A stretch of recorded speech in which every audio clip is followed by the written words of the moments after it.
जय माता दी देवी भक्तों, आप सभी का आपके अपने यूट्यूब चैनल प्रेम क्वीन पर हार्दिक स्वागत है। आज नवरात्र का पहला दिन है। नवरात्रि का पहला दिन माता शैलपुत्री को समर्पित होता है।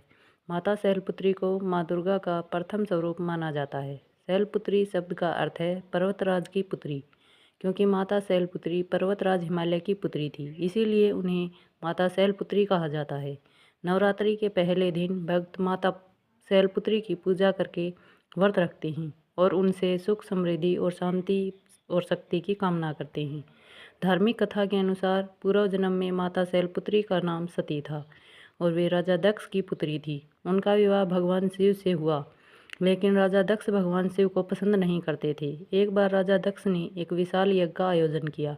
उसमें सभी देवी देवताओं को आमंत्रित किया, लेकिन भगवान शिव और माता सती को नहीं बुलाया। जब माता सती को इस यज्ञ के बारे में पता चला तो उन्होंने भगवान शिव से वहां जाने की इच्छा जताई।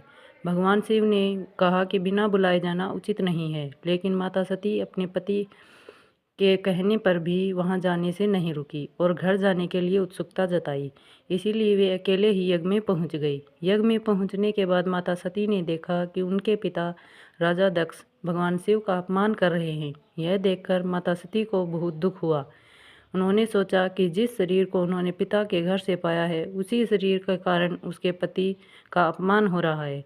यह अपमान सहन न कर पाने के कारण माता सती ने यज्ञ की अग्नि में स्वयं को समर्पित कर दिया। जब भगवान शिव को इस घटना का पता चला तो वे अत्यंत क्रोधित हो गए। उन्होंने वीरभद्र को उत्पन्न किया, जिसने राजा दक्ष के यज्ञ को नष्ट कर दिया।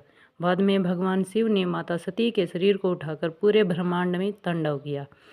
इसके बाद माता सती ने पुनः जन्म लिया। इस बार उनका जन्म पर्वतराज हिमालय के घर हुआ, इसीलिए उन्हें माता शैलपुत्री कहा गया।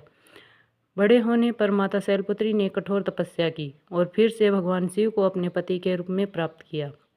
माता शैलपुत्री की सवारी बैल यानी नंदी है और उनके दाहिने हाथ में त्रिशूल तथा बाएं हाथ में कमल का फूल होता है।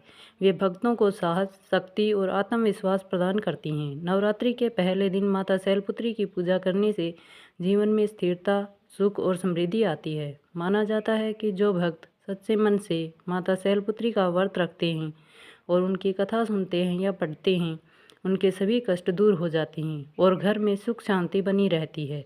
इस प्रकार माता शैलपुत्री की व्रत कथा हमें भक्ति, त्याग और शक्ति का संदेश देती है। माता शैलपुत्री अपने भक्तों पर सदैव अपनी कृपा दृष्टि बनाए रखें। आप सभी का धन्यवाद है पधारने के लिए। और यदि कथा समझ आई हो और अच्छी लगी हो तो चैनल को लाइक और सब्सक्राइब जरूर करें। धन्यवाद मेरे दोस्तों। जय माता दी।